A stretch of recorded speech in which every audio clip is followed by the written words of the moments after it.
2.0. All new episode this Tuesday at 8/7 Central on the CW.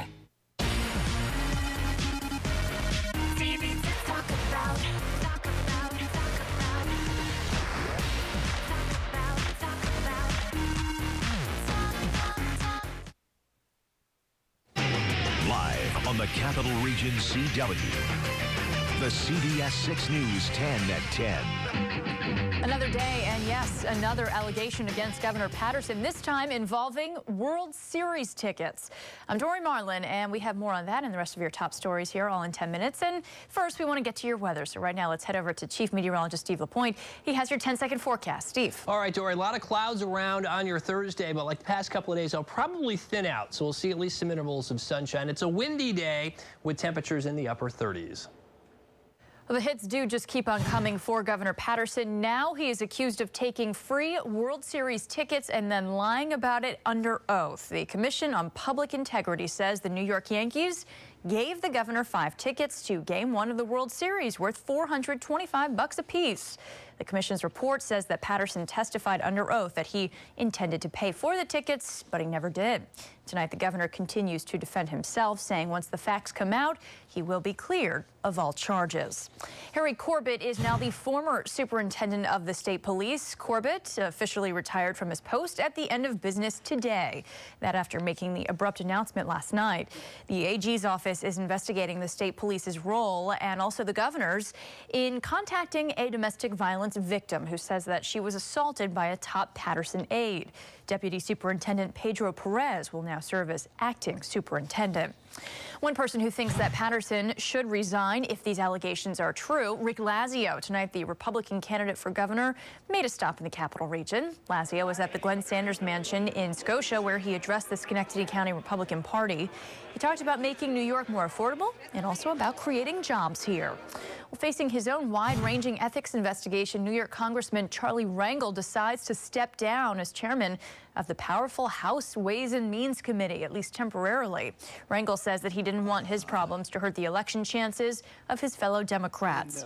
Among other things, ethics investigators are looking into Rangel's use of his official position to raise money for a New York college center to be named after him.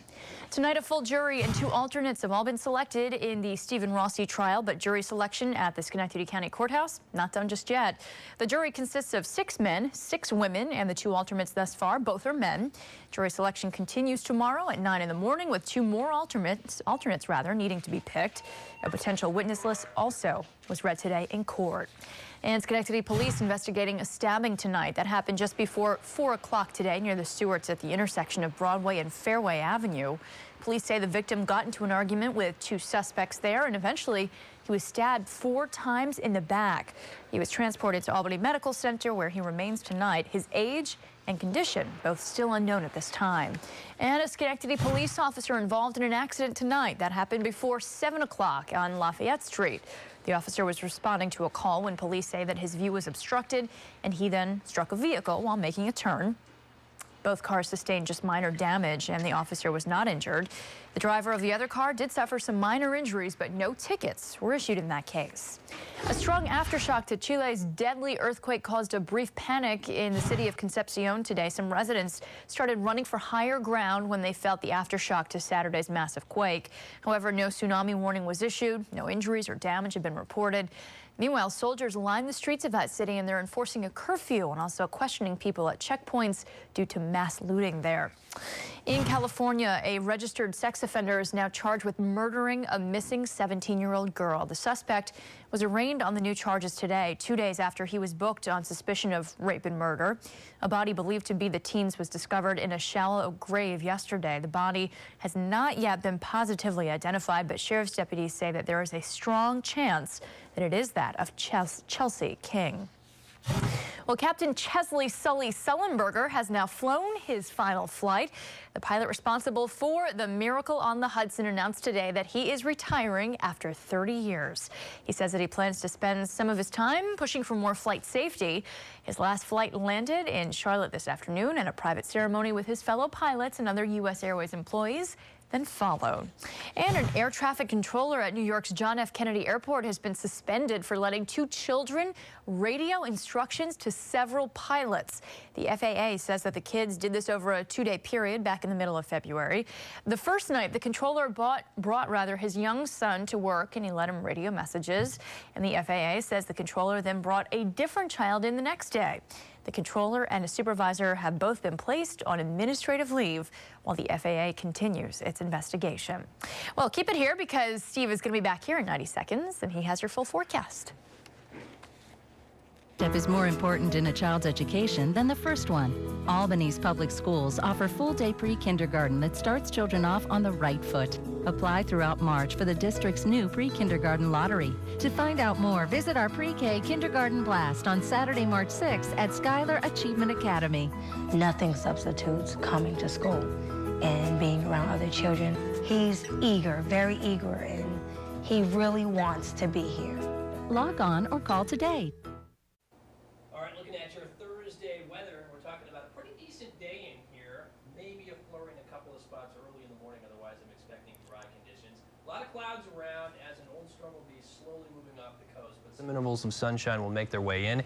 It's a bit windy, though. Temperatures top off in the upper 30s. That factored in with the wind will kind of give the day a little bit of a chilly feel, likely feeling a little bit chillier than it did today. Radar picture, it's been interesting because the radar has been indicating a bunch of snow aloft. It's not been making it down to the ground, except in a couple of spots in the form of flurries. A lot of low-level dry air is coming in, and this snowfall is developing from a mid-level deck of clouds. So as the snow falls into the dry air, it evaporates, it doesn't make it down to the ground. And that's pretty much what we'll be dealing with throughout the night tonight. Just a couple of flurries making it in.